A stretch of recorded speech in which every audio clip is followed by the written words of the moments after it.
Hi, Algebra. In lesson 4 here, we're going to be working with linear models, which means taking a scatter plot and matching a straight line to that data the best we can. Here we go. In lesson 4, we're going to start with activity 3, the food markup activity. We're going to be doing some of those other activities in lesson 4 that come before this in class. Here you have a scatter plot showing the cost of ingredients and then what you would sell that item for. The dots are all representing different ingredients and then the sales price for that. And then the blue line is representing our line of best fit to best model that data. Here we also have the equation for the blue line. Number 1 is asking you, what is the predicted sale price of an item that has ingredients that cost $1.50? So that's going to be right here on the graph. And as we go look at the blue line, because that's going to be our prediction, we can see it's going to be about $6. But we also have this awesome equation to use that they gave us for the line, which can get us a much more accurate prediction. And so we know that the ingredients are going to cost $1.50. That's going to go right in there for X. So I rewrote it, plugging $1.50 in for X, and now I just have to calculate this. Using a calculator, I would get Y equals $5.98, which is very close to the $6 that we saw on the graph, but using the equation is going to get you a more accurate answer. Number 2 is asking you, what is the predicted ingredient cost of an item that has a sale price of $7? So now we know that the Y value, or the sale price, is going to be $7. So I go out here to see about where that meets my graph. And as I come down, I can see it's a little bit more than $1.75, maybe at about $1.80. But again, we have this awesome equation for the line that they gave us, and I know now that my Y value is going to be 7 if the sale price was $7. So I can plug that into the equation, and now I can solve it and figure out what X would be. That would be the ingredient cost. When I solve this equation for X, I subtracted 0.76 from both sides, and then I divided both sides by 3.48, and I got X to be $1.79, which is very close to our estimate here, but again, using the equation is going to get us a more accurate answer. Number 3 is asking about the slope of the linear model. That's going to be right there, 3.48. Remember the form y equals mx plus b, where m is the slope. But most importantly here, what does that mean in this situation? When deciding what the slope means, I like to rewrite the slope as that number over 1, because then I can think of it as my rise over the run.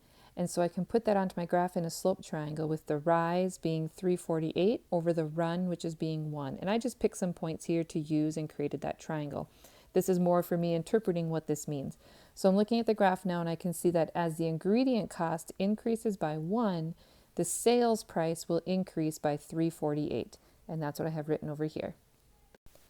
Now we're looking at the y-intercept of the linear model. That's going to be right here. Remember that y equals mx plus b form, and b is the y-intercept. So that's going to be this point right down here on the graph. What does this mean in this situation? In this situation, it means that when the ingredient cost is 0, that the sales price is going to be 76 cents. Or in other words, the starting sales price is 76 cents. Now, does that make sense in this situation?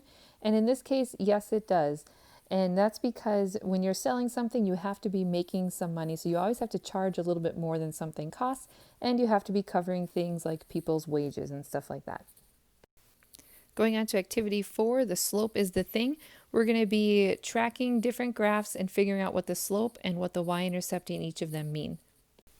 So to do this, you first want to pay attention to the labels on your graphs and figure out what's going on here. In this case, we have age in years and reaction time.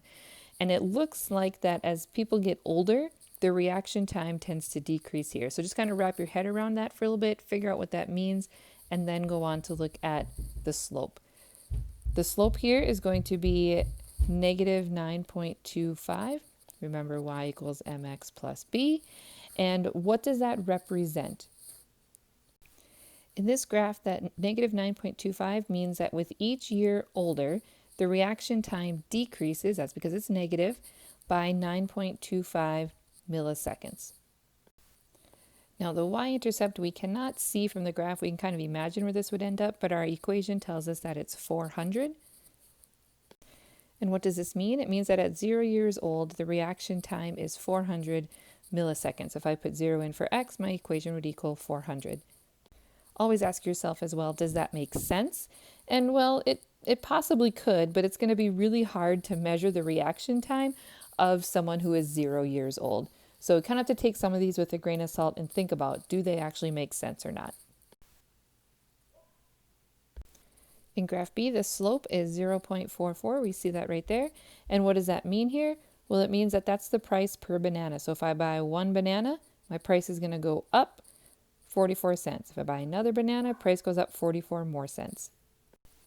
The y-intercept is 4 cents right here, and that means that the price of 0 bananas, if we extend this line here, would be 4 cents. Does that make sense here? Not really, but keep in mind that when we're talking about prices, we always have to add a little bit on so that someone can be making money along the way, or you could think of this as like the taxes that might get added on. In this example, the slope is 4, and what that means is that it's going to cost $4 per square foot to install the flooring. So if you increase 1 square foot on your room size, the price to install it's going to increase $4. The y-intercept from the equation is 87, and what does that mean? It means that the initial or the fixed cost to install the flooring is $87. That's how much they're going to cost or charge you just to get started. Okay, going to the end of the lesson with the lesson summary, you'll see this graph and this equation right here. First of all, know that the equation allows you to make predictions. For example, in this case, how much would 2 pounds cost? When you're interpreting the slope, this one has a slope of 0.46. Be thinking of the word per. You can use that when you are interpreting the slope. For example, the price is going to increase 46 cents per pound. That's what this slope here is telling us. And then when interpreting the y-intercept, the 0.92, it's right here where it crosses the y-axis. Remember that that's your beginning value, and you can help yourself out by asking the question, why doesn't it start at 0, 0? So for some reason, the line doesn't go through 0, 0. If you can figure out why that is, it'll help you interpret what that point means.